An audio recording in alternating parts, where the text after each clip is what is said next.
What's up, brand builder? Stephen Hurahan here on the Brand Master podcast. And in this episode, I'm delighted to be joined by the highly influential, highly innovative Miss Sunny Bonnell out of Motto Agency in New York. And if you don't know who Motto Agency is, go and check them out. They've got some absolutely fantastic work. And in this episode, we're chatting about the traits and vices of brand leaders, on educating your clients on brand and branding process blueprints. Welcome to the Brand Master podcast, a show specialized in helping branding professionals and entrepreneurs to build brands using strategy, psychology, and creative thinking. Hey, welcome everybody to the Brand Master podcast. I'm absolutely honored to have Sunny Bonnell from New York, and you may or may not have heard of the agency. I've known about this agency for a long time. Motto, based out of New York. Sunny, it's an absolute pleasure to have you on. Thank you very much for joining us. Thank you so much for having me. Now, as I just said, I've known about Motto for a while. So I used to do this thing early on in my design career where, you know, I had these kind of design crushes. So I would look towards agencies and put agencies on a pedestal and go, yeah, I would love to be like that. And Motto landed on my radar, I would say back in, I don't know, maybe 2014 or something like that, but a while. Yeah. So I've known about you guys for a while. But for those who don't know you, can you give us a bit of a background as to how Motto came to be? Yeah, so about 15 years ago, Ashley and I, who's my co-founder and chief of strategy, we dropped out of college together in our early 20s. With $250, and we started this branding agency called Motto. And the goal really was to kind of change the conversation from what people did and try to help them focus on more of what they believe in, what they stand for. And that's really where the name Motto actually came from, was this idea of having this kind of war cry. You know, what is your motto in life and in work? And so we sort of imagined this world where we could help companies define their purpose. And that's really what we set out to do. And, you know, it's been about 15 years. We've now kind of evolved our agency into working with leaders and teams to help them kind of wrestle vision forward. And we've kind of evolved out of being just kind of a branding agency, I guess, if that makes sense. It's now become much, much grander than that. Yeah.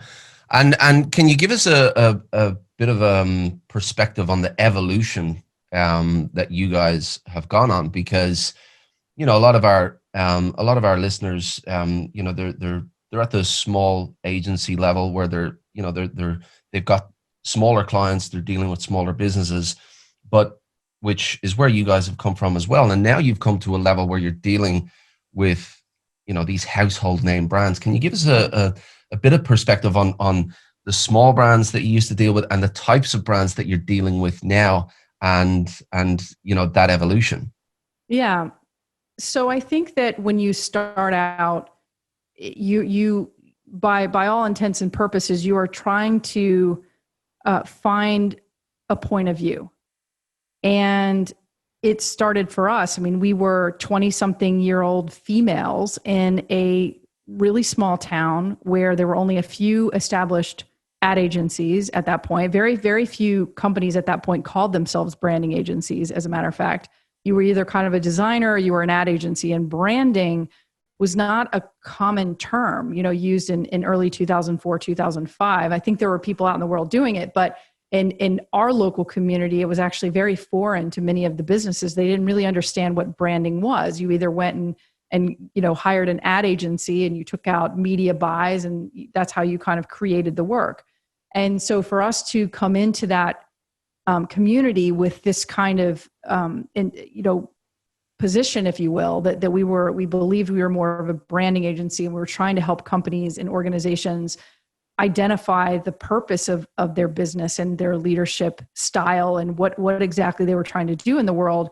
It was confusing for many years. You know, we were very doubted. You know, a lot of people told us we would fail. You know, they didn't really understand the concept of our business. And, you know, if you're trying to do something disruptive or try to break out of the norm and sort of shatter those templates, it's all too common to get a lot of opposition. And so we heard everything from you're too inexperienced, you're too female, you're too broke to sort of succeed where in a world where 60-ish admin were making the rules. And I think if we would have been less audacious, we would have maybe drank that Kool-Aid and perhaps folded up and given up, but I think when you have a deeper sense of that your work is your identity and you really believe that you have something to say, not just something to sell, I think that you forge ahead. And a lot of companies that are starting, that are just getting going and they're trying to sort of find their way, there's no real wrong or right path. It's just trying to find where you can own your positioning and own your point of view and really find clients that you can align with and that you can actually make a difference with. And I think there's plenty of companies in the world that need that, and you can find the work to do. Ours has been a very gradual evolution. Like very early on, we achieved quite a bit of press. In the very beginning, we had won some competitions, like we were doing some disruptive work and immediately started to catch on. And then that sort of propelled us into the next chapter, which was, moving out of that small town. We then relocated to Dallas, grew the company from there. And then once we had grown the company and had felt like we had hit a ceiling there, we then moved to New York. And when we moved to New York back in 2018, a year later, we got a book deal and then ended up writing Rare Breed, A Guide to Success for the Defiant, Dangerous, and Different, which really then took our business now to an entirely new level. So it wasn't just like overnight success. We've been chipping away at this for a very, very long time, and also honing and perfecting our craft, perfecting like what was really, truly special about us and what was different about us than other people. And that's what I think a lot of companies and even small teams fail to do, is they fail to identify something that they can truly kind of differentiate with, because it's so hard in this industry where everybody says the same thing. Like I just watched a video a couple of days ago from a firm that I've known forever who was like, we're going to do a purpose workshop. And I'm like, everybody's doing purpose workshops. Like it's just not anything new and exciting, and not to say that that's not needed, but how can you take that and can you do something that you bring a unique lens to or a unique angle to that can be yours? And look, you said so many things just in that little piece that I've got a list of questions here. And, go for it. I usually kind of like to stick to those questions, but you've already said so many things that will just take me off in any different direction. And one of the things that I think really resonates with me, now I've done the Rare Breed quiz, and we'll get into that in a second. And Sure. Audacious was my characteristic, was my trait.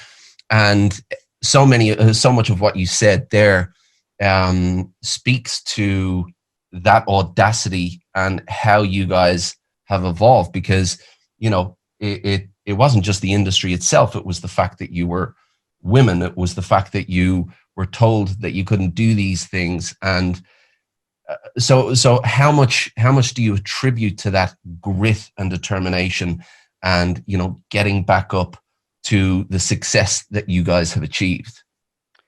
We built Motto on sheer force of will. The more you told us that we couldn't do it, the harder we fought to prove you wrong. And it really became our motto, which was, how well can you walk through the fire? And many, many people in our situation, I think, would have given up. What's interesting about us, I think, is that we never had a blueprint. In other words, we had never worked for another agency. We had no one else to look to say, well, this is how it's supposed to be done. So when you have no idea how it's supposed to be done, it allows you to actually completely construct the way that you think it should be done. And it allows you to remove guardrails and remove preconceived notions to begin to come at this from a place of curiosity. What are the questions that you would want to ask somebody that you don't ask? We were talking about purpose in 2005 when no one was talking about purpose. Like purpose was not a thing. It's become a thing. It's now everybody is a purpose-driven company or a purpose-driven agency, but like purpose was very, very it was just getting its teeth. It was not something that when you would go into any conversation, people at the table were talking about it. It was something that we were bringing to the conversation. We named our company after the idea of purpose, So it was important that not only did we have that, and it could be our linchpin, but we knew that we needed a story. We needed something to kind of hook into. And it just allowed us to make that conversation a little bit easier. But yeah, I mean, if you're thinking about ways that you can grow and build something, it's by believing in yourself that you have the tenacity and the courage and the bravery to fight for whatever it is that you need to fight for. And that's just what we did. I would call it foolish. I mean, I look back on those days, I'm like, wow, we were really so young and so inexperienced. And yet we felt that we had something to prove. And I think the more that we felt we had something to prove, the more that it made it easier for us to just kick the doors down, because there were so many doors at that point, and I think what a lot of people do, and actually why we wrote Rare Breed, is because so many people get to that door and they're just like, well, the door's shut. The door's shut. And so in terms of the blueprint that you guys created, and that's something that I came to my own realization as well. I used to go looking for best practices, and I thought that best practices were the way to do things. Yep. And the more I went looking for best practices, the more I found holes, the more I found inconsistencies. And that's when I started to break out of the idea that best practices are just somebody else's idea. And right. If you want to really create something, if you want to break out of the mold, then you have to adopt your own philosophy and your own way of thinking and your own ideas. And I think a lot of creatives need to get over that. A lot of creatives need to break past the idea that best practices of today are just somebody's opinions. And if you really want to make a difference, if you really want to stand out in the market, if you really want to create something, then you have to go beyond that. And you have to think of, okay, forget best practices. What do I believe in? What is branding to me? And how am I going to bring that to my clients in a way that's my own? And that's my difference. So in terms of how you guys put the blueprint together, I know that you started to just ask deeper questions. How did that evolve into what you guys do today? And how structured is that? And how much do you allow for creativity to take it in any different direction? Yeah, I think that we had kind of this inherent meaning within our name, right? So we would go into companies and we would help them find that big idea worth rallying around. What is the war cry of the company? And many of our clients specifically were really struggling with that. And what we found very early on was that they would come to us saying that they had a branding problem when in fact they had a leadership problem. And that is what started to, that kind of aha moment really early on in our business was like, we're not in the branding business. I think we're in the leadership culture business, and we're going to help our clients unravel this and change their mindset, take them through a transformational process where we are revealing back to them the parts of themselves that they don't understand or have overlooked or perhaps have forgotten. And we're going to not only give them the words that they're missing, but we're going to give them the point of view that they lack. And we're going to help orchestrate that into a true brand expression of what that is. What we didn't understand early on was that we were kind of like okay designers. We were good designers, but we were not like, there's far better designers out there than us. But what I learned was that there was something unique, inherently valuable about our point of view and our ability to go into companies and work with the leadership team in a way that was dismantling their business as usual in a way that they had never experienced before. And I was like, if I were to think about what's more valuable, I'm like, that's what's valuable about what we offer.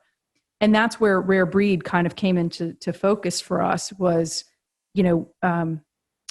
the story of Rare Breed and how it actually came about was 2 years into business, we were very close to closing up shop because we were starting to believe that maybe we weren't cut out for entrepreneurship. We didn't have the tools that we needed. We didn't have any money. We were self-funded. We are still self-funded today. We've never taken outside money.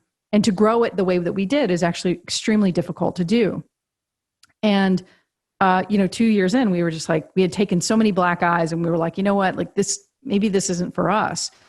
And we had this kind of pivotal conversation with my dad, who was a coal miner's son, who started his company very grassroots, like no money, no funding, no education, had like grown his company from like nothing to something. And I remember him looking at us and saying, well, you two are a rare breed. Like, not everybody's going to get you, not everybody's going to love you. And the ones who do are never going to forget you. And what you need to learn how to do is succeed because of who you are, not despite who you are. And I remember that conversation. It sounds like a smart man. Oh, he was phenomenal. And he was just he was game changing on many, many levels. And I was very fortunate enough to have that kind of advice given to me at a very critical point in my company.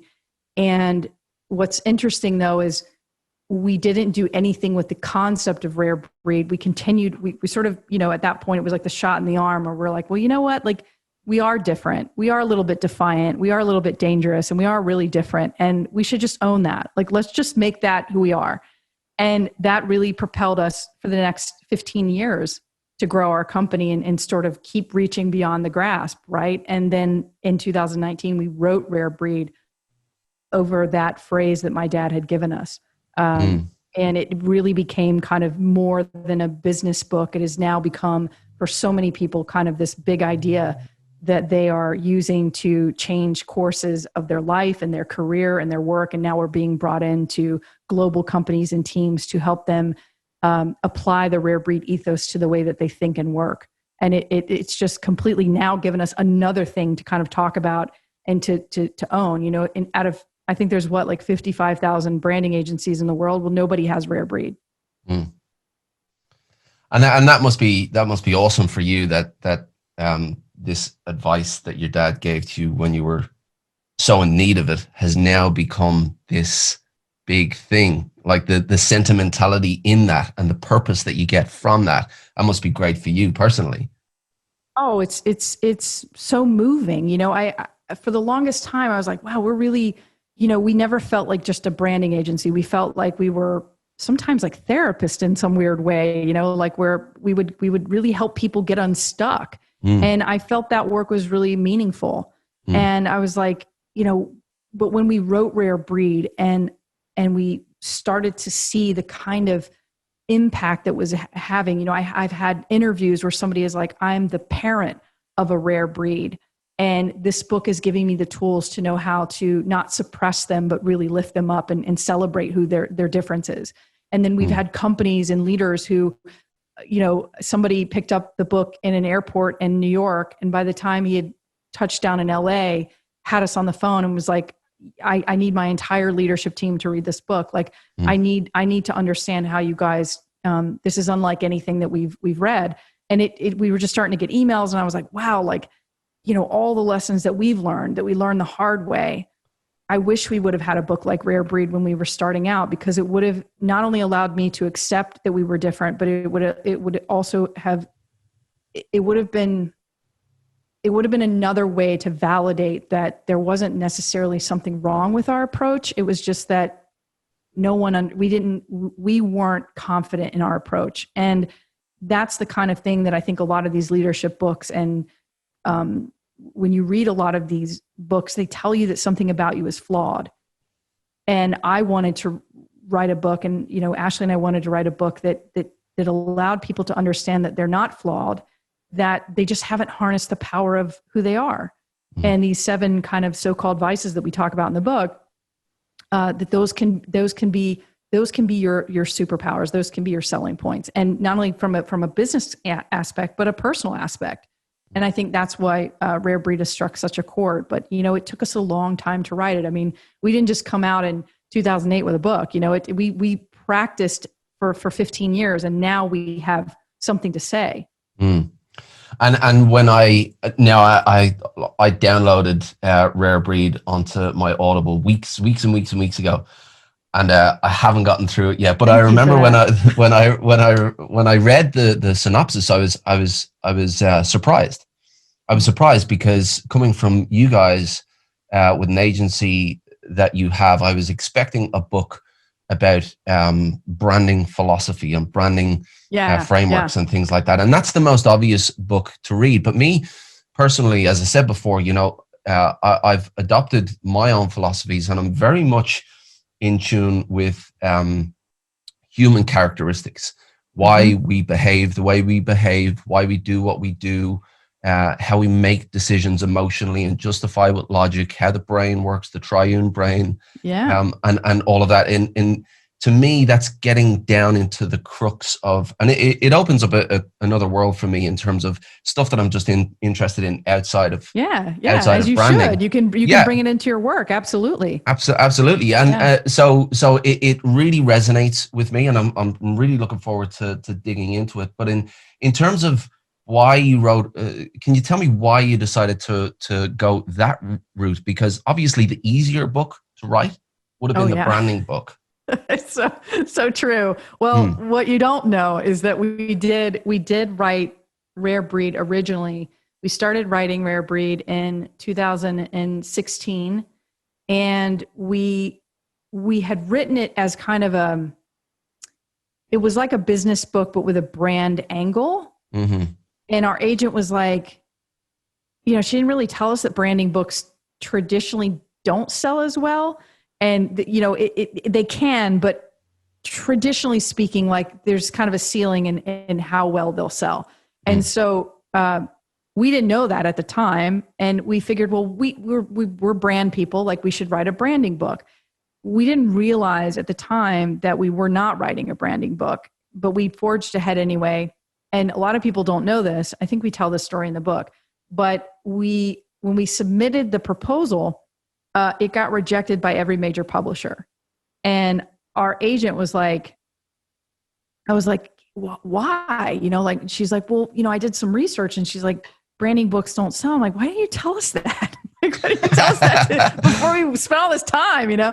Anyway, so, you know, we were very defeated. We got rejection letter after rejection letter of the first iteration of Rare Breed.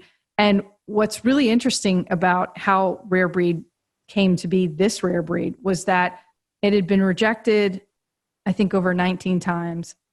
And at that point, we were like, we're done. Like, we don't have anything left to give. Like, I don't want to write another book. And I remember, we had a long time kind of mentor coach who we got on a Skype call with, and he's like, well, what happened? You know? And I was like, they rejected it. And he's like, you know, he pushed his face like up in the Skype call, and he was like, what do you mean they rejected it? I'm like, we have letter after letter of like defeat. You know, I was like, nobody wants this book. And he goes, oh, shut the fuck up. He goes, shut the fuck up. He goes, the world needs Rare Breed. He goes, you better get your asses back and you rewrite that proposal. And we were like, we were just so defeated. Like, I remember feeling, and it was like one of those moments again where it like took me back to like 2007 when my dad was like, will you tour Rare Breed? And it was almost like he was like coming through to kind of like be like, get back in that saddle. Yeah. And so we ended up rewriting, we tore the whole thing down and rewrote Rare Breed from scratch. And then we went back to our agent and we're like, we want to submit it, but we want to submit it as is and with the same name. And she goes, you can't do that. She said, they've already rejected Rare Breed. You have to change the title. And I'm like, it is the fucking title. I'm like, Rare Breed is the concept. I'm like, there is no other title. And she said, this is disastrous. Like, you cannot, you're going to piss people off. And I said, well, we're audacious. We're going to go for it. And it ended up going to a bidding war. All the people that had turned us down.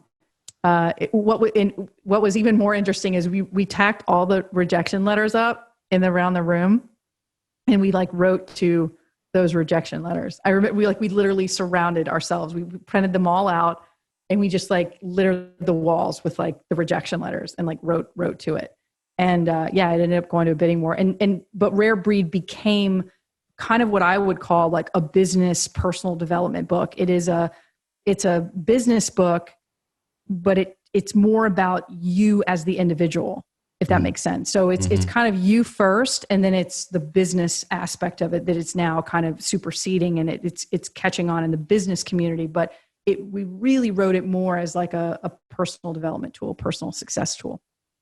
And that's awesome. That rejection story is a story of audacity in and of itself, you know. You can't let them keep you down. You got to just let go for it. Yeah, and when you were saying, yeah, I was done. I was waiting. Yeah. I was waiting for the next part. You're not done. You're not done. Yeah, you're not done. You got the next. You got the next part. And so in terms of before I move on to my next question. We've been speaking as if the audience know what the book is actually knows about. What the book's about, yeah. But can you just give a little bit more kind of overview as to how that would work? Yeah. How the book is written? Yeah. So Rare Breed is we started with this curious question: what if you could take the parts of yourself that other people criticize, traits that they call defiant, dangerous, and different, and turn them into your selling points. Mm-hmm. The 7 vices, so-called vices, are rebellious, audacious, obsessed, weird, hot-blooded, hypnotic, and emotional. These are traits in our society that we're told are counterintuitive to our success. In other words, you need to silence these traits. You need to keep them quiet. You need to make them invisible. And in the book, we reframe them as virtues. These aren't vices at all. These are your selling points. These are the things that you can tap into to unlock and unleash your life, work, and career in ways you never thought were imaginable. And the thesis really is that being defiant, dangerous, and different is a gift. You know, succeed because of who you are, not despite who you are. And now we use this model with global teams and organizations, not only how to lead their company with this kind of rare breed mindset, but how to also celebrate the rare breed within their organization. So traditionally speaking, we kind of fear the rare breed in most of our companies because when they're a little bit rogue, when they're a little bit defiant, we don't necessarily know what to do with them. And what we're trying to kind of give and help people understand at this level is not only do you need rare breeds, but they are a secret weapon that you have not tapped into. And you need you need to know how to seek them out. You need to hire for them. And then you need to leverage them within your organization. So it's kind of evolved into this personal development tool that now companies and organizations are like, I want you guys to come in and teach me this ethos so that not only can I think like this, and I can look at my company through this lens, but I can also better understand the rare breeds that traditionally I have forced out of my company. You know, keep in mind, in most of these companies, they get shoved out. The rare breed gets shoved out more than they should. And it's because they're different. It's because they are not understood. I had a conversation with somebody the other day who got let go from Citibank, and they were like, your kind doesn't belong here. Wow. Yeah. And isn't that funny that that these characteristics that make these people different in a world where everybody is looking for different, that it gets pushed back and it gets rejected, and it kind of leads into so I've become obsessed from years ago about the evolution of branding, because there is such a gulf in understanding. It's like branding used to be this subset of marketing, and now it's evolved to this overarching discipline, and there is such a gap in knowledge. And you know this as well, because I mean, even talking about your agent saying that branding books don't sell, it's just it's you know, it's very strange, because it has evolved to this discipline where it encompasses everything. It encompasses the business. It encompasses marketing. It encompasses messaging and the human connections that we make. And what you're talking about in the book there resonates with me deeply in terms of the characteristics of humans, because I believe that's how we really connect. And I believe in the human brand philosophy, that we're building brands to be humans, to connect on a deep emotional level. Why do you think there is such a gulf in the understanding of what branding is, and where do you see branding going in the next 10 years based on where it's come from in the last 20? I think that we have an education problem. I think that branding has become a bit ephemeral and elusive, and even people in the branding industry don't know how to describe it half the time. So still to this day, with companies that have incredibly brilliant people at the helm, I'm talking like innovation teams who are doing groundbreaking work, still do not understand the concept of brand. And that is good for us because it allows us to educate, but it also can be frustrating at times, because you would think by now the rest of the world would kind of understand that, like, brand is not left to your marketing department. Brand is the embodiment of everything you're doing. It's all of your actions. And what is the commonality there? People. A brand is just a thing that is out in the world, but brand starts from within. Brand starts at the leadership level. And that's what makes companies either thrive or turn sideways. It starts at the top. And what you often see is people from within are like, why is the vision so not clear? And then they begin to make a ruckus because they force the hand of the people above, because they're like, this doesn't make sense. Like, what are we all fighting for? And most of the time, if the visionary can't articulate what that is, like, what flag are we carrying and what hill are we going to? And so it's important for us to help companies get there, but it would be a wonderful thing to see if people within the organization really, really did at the leadership level truly understand the power of their intentions and the power that they withhold within to change the conversation that they're having on the outside. It starts within. So, you know, what I would love to see is for that conversation to become more understood and more valued. You know, like, I don't like that the kind of perception of creative agencies and people in the industry are that they're kind of, you know, like there's this, oh, they're those people, you know, and we'd rather pay more money to our attorney than we would to our brand. You know, it's like brand falls way down in their priority list. What we're doing at Motto specifically is that we're trying to find companies and organizations and leaders where brand is sacred and brand is the thing.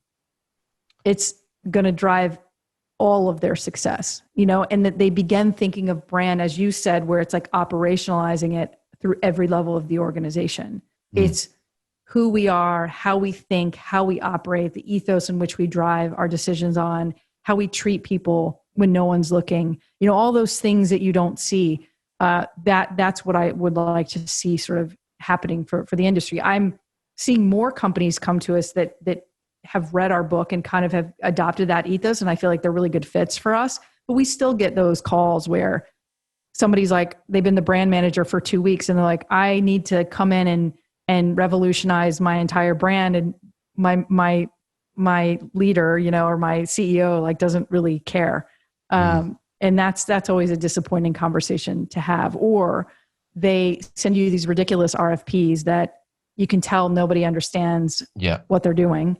And it's disappointing, because I think we should be further along than that. It is disappointing, but I like what you said as well, that it's you know, I think the industry is evolving without a shadow of a doubt, It is.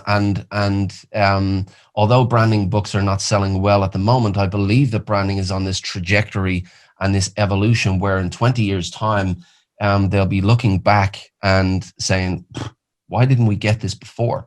And Why didn't we get it? I love Marty Newmeyer, the way he's pushing for brand to be in the boardroom, and I mean. I think what it's taking is it's taking innovators like Marty Newmeyer, like yourselves, and I love the way your book is a Trojan horse of a branding book. That it's painted as this business book and this book about characteristics and leadership, but it's really instilling the understanding of brand, and it's kind of sowing the seeds for this evolution, and it's getting to a place, and this is what I believe, that in 20 years time, and we're not there yet, but in 20 years time, people will look back and kind of look at the people that were talking about brand being so important back then and having such an impact on the way things are done in 20 years time. Do you feel still today that you have to sell strategy, that you have to sell brand strategy and the idea of branding? And do you, how much of your role as a strategist do you see as an educator as well as a strategist? I think we did. I think Rare Breed kind of unbolted that door for us really quickly in terms of giving us a seat at the table that you're talking about, because it was so bold. And it was kind of putting a big lightning bolt in the room for people that were reading it, and especially for teams who had read every leadership book under the sun. Like, we wanted to write the most unorthodox business book that you could talk about, and also to not just talk about vices in the form of, okay, these are the things that people have told you not to be, or this is what you shouldn't be in your company, but like, what is the good of it, and what is the undoing part of it? What is the dark side of it? So we go into great detail about kind of the vice and the virtue. Like, when does audacity become hubristic? When does obsession, lead to paralysis? When does hypnotism turn into manipulation? So, we go deep on both of those things. So I think we have intentionally evolved out of wanting to be a branding agency. I started to get very tired of calling myself a branding agency. Mm-hmm. I wanted to have a different conversation. And I think you can only have that conversation if you have something to say about it in a way that isn't what everyone else is already saying. Mm-hmm. And Rare Breed gave us that, sort of fist on the table to be able to do that, to kind of, shake the room a little bit, and make a claim. Mm-hmm. And that I love that, because I was getting tired of hearing myself. I was like getting tired of talking about branding the way that I was. I was like, and I'm scrolling through LinkedIn, and everybody's just kind of, we're all saying the same thing. And I'm not excluding myself from that group. Like, trust me, like there's been many a times where I'm like looking at our website, and I'm like, I went to like 20 other websites, and I'm like, wow, like we're all saying the same thing. If anybody needs to be disrupted, it's like the branding world. Yeah.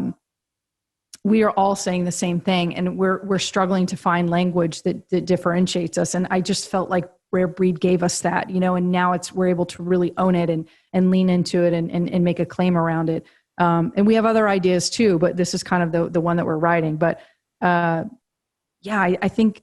think it's up to us, to try to find new and innovative ways to say things and do things, and to have different conversations. I mean, we're getting into conversations around diversity and inclusion. Like, we're being brought in to talk about, in companies that lack diversity and inclusion, we're now at the table talking about why they need more Black leaders, why they need more females at the top, why they need these rare breeds at their table. And I'm so surprised that so many of these companies don't. Like, they're like, it's like a foreign concept, and if we can have any impact on that in whatsoever way that takes us out of the branding conversation and into something much, much bigger, I'm there. And listen, I love what you're saying there, and I'm very much, as I said before, I'm a bit obsessed about the evolution of branding and where brands are going. And I really see brands in 20 years because um, we're a bit sick of politicians today. We're a bit sick of religious leaders to act as the catalyst for change. And we're looking more towards brands because they have the power. And we as consumers have stolen the power back from brands, and they are now listening to the consumer. So the consumer has this influence over brands, and brands have this influence in the world. So I believe that brands are moving to a place where they become the representative of the people. And that's a perfect example that that is happening, because you have gone from doing design work to sitting down and having these conversations. And it's an evolution that I'm absolutely fascinated about. And just on your point about differentiation and how that ties in with the book that you're reading, and the book that you've written in terms of the characteristics. It's a lot of people, a lot of business owners, they push back from positioning, they push back from this idea of differentiation, because there's this theory that you need to be remarkable, you need to be category changing in order to be seen in the market, and that's quite daunting for people. How much do you see human characteristics within brands as a big part of the differentiation strategy to connect with the consumers on a human level, through authenticity and through being real and connecting with what they value in how they speak and how they communicate? Mm-hmm. Yeah, I think we have a lot more control over the conversation that we're having as a brand than we think we do. So, I do buy into that. The customer and the audience is obviously like holding brands more accountable. They want to know the wizard behind the curtain. They want to understand what's going on. But on the company side, I think you have a lot more control over the narrative that you're putting out than you might think. So it starts there. And then I think in terms of, like how you sort of give this sort of human like quality. I mean, it obviously brings me back to the concept of archetyping, that I think now everybody is doing and has been doing for a while. Like what Rare Breed is doing is, we've created this kind of wheel of the 7 traits, and where your company can live in one of those virtues. If we are a rebellious organization, how can we be, number one, are we a rebellious leader? Because I don't think you can be a rebellious company without a rebellious leader. Mm-hmm. Seems a little bit inauthentic. And can you actually, what kind of rebel are you? Because rebels show up in a lot of different ways, right? They show up as like quiet. They show up as, obnoxious and kind of fist in the air and brass knuckles and all of that. But, how do we actually use that to our virtue in everything we're doing, not just in the visual expression of the brand, but in what we say, how we think, how we hire, how we fire.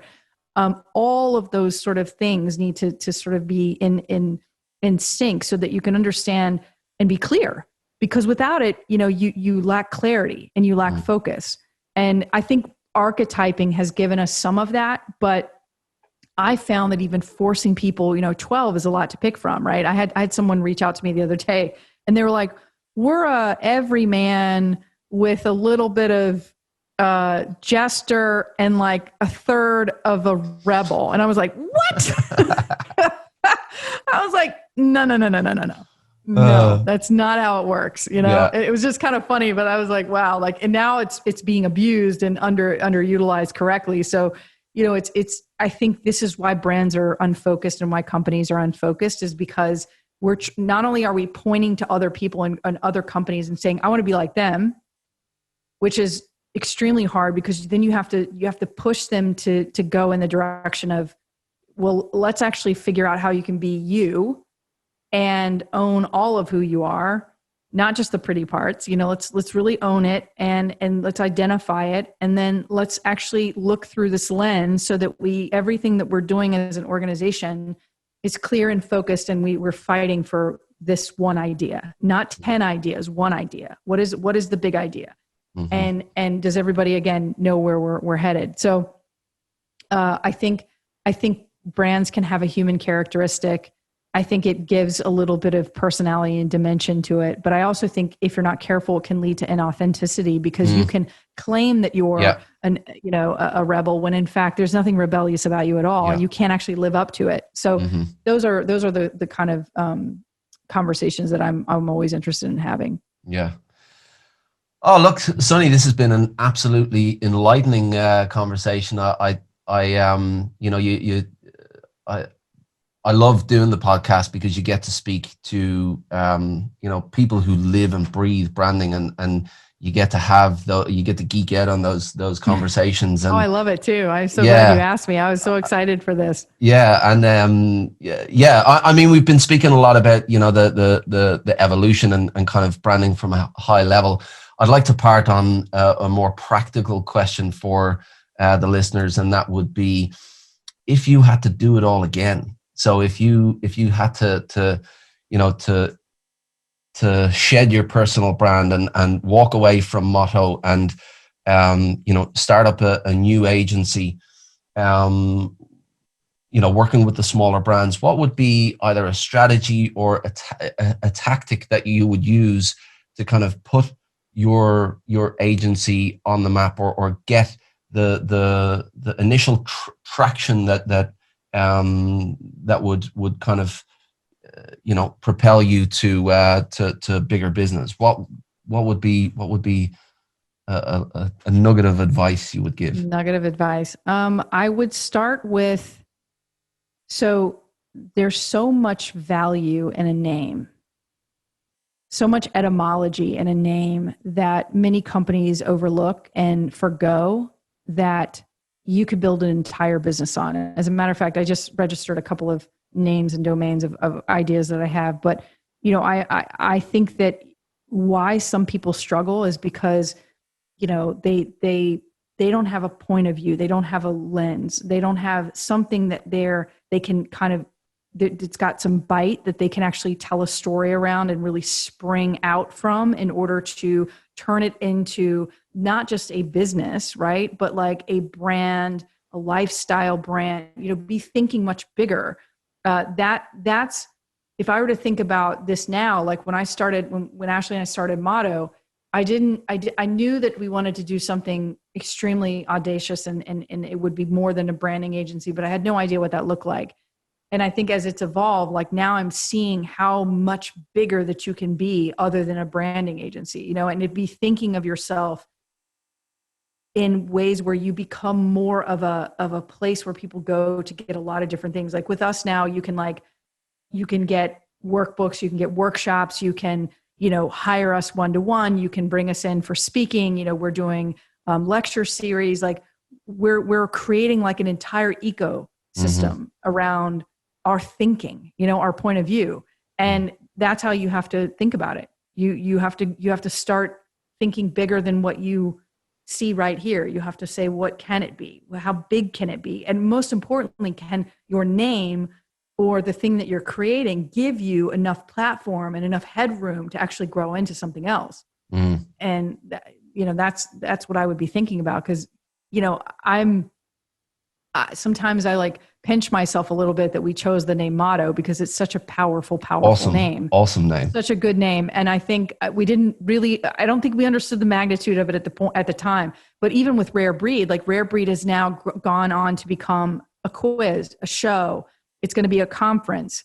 Like it's a community, right? Of like other sort of, rare breeds that felt like they didn't belong. Like you've found a community of people who are like, hey man, like it's cool, like we're like, I get you, and it's cool. Like, I think we need more of that. Right. So that's what I'd be thinking about if I were starting another company, is how can I make it as big and audacious as possible? Love it.